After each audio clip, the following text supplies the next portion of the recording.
What do you think of that haircut? Something. It's something. Yes, quarantine wins.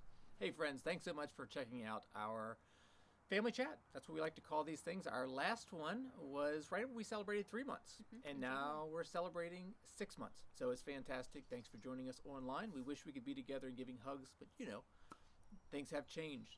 Well, first of all, we want to say that we normally would say these are a chance to just download some stats for you, but stats are kind of interesting to navigate. So just a couple heads up for you.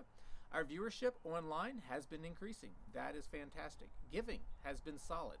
And we're very thankful for those of you that are doing that and partnering, and you're just investing and helping make all of this happen. I have a few notes here I'm looking at. We're also seeing more watch parties and sharing. So special shout out to Eleanor. I know you said you were brave. You did a watch party and 4 friends showed up. You joked around that I might have to send you the manuscripts ahead of time just to make sure you still want to share it. That's open to debate.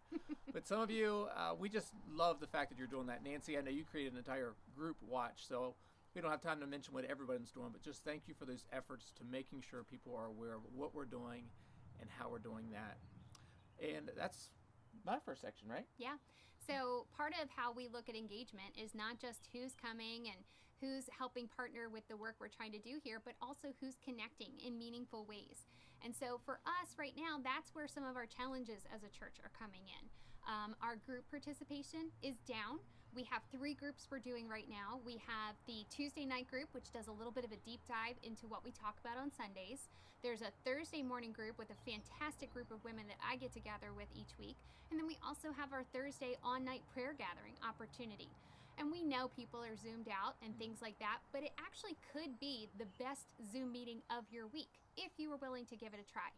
For us, church has never been about a Sunday-only experience. We want to connect midweek and we want to connect deeper. And so that happens in groups. And so for us, noticing that attendance in those areas is on the wrong side of the curve, we are a little bit concerned about that. And so that's something we're hoping to work together as a whole community to help work on. Yeah. And normally we would also spend some time looking towards our future and just be super excited about it. But you know what this is? This is kind of anxiety producing because we're serving an unknown future. But there's a few things we do know. When we started gathering last year, dreaming about what this church would look like, the mission statement was to help people experience God's love in practical ways. We wanted to love Exton in creative ways. We did that for the Easter offering that you helped participate in. There's still creative things going on in this area as we love on the community. But we also want to make sure we're still serving this community well by not waiting until we have a church that meets in a physical location. We have a church and we're meeting online. And so what are some of the things that we can do creatively to love people, to love our neighbors, to encourage them to check out Jesus in a new and creative way? So that's really what we're still focusing on at this point. It's okay to grieve the fact that we're not meeting physically. Let's not pretend that that doesn't stink or it's not forcing us to change things, but let's celebrate what we're doing.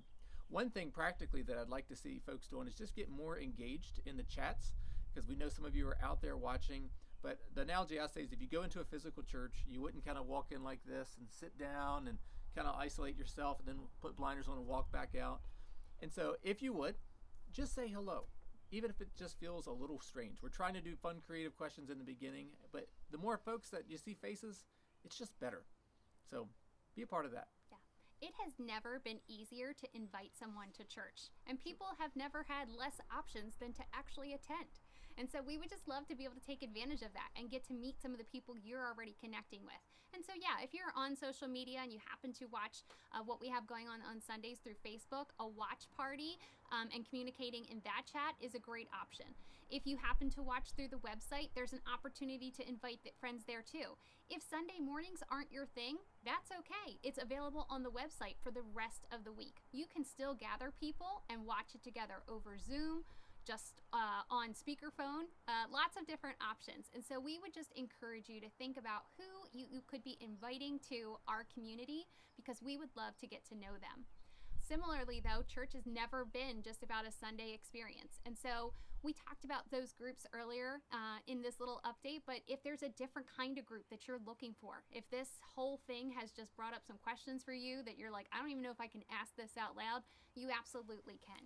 Whatever it is you need or whatever type of gathering you would like to create, we would love to help do that with you.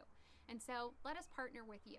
Let's increase our connections, increase our community so that Experience Christian Church doesn't just survive this pandemic, but actually comes out thriving as individuals and as a whole community of love.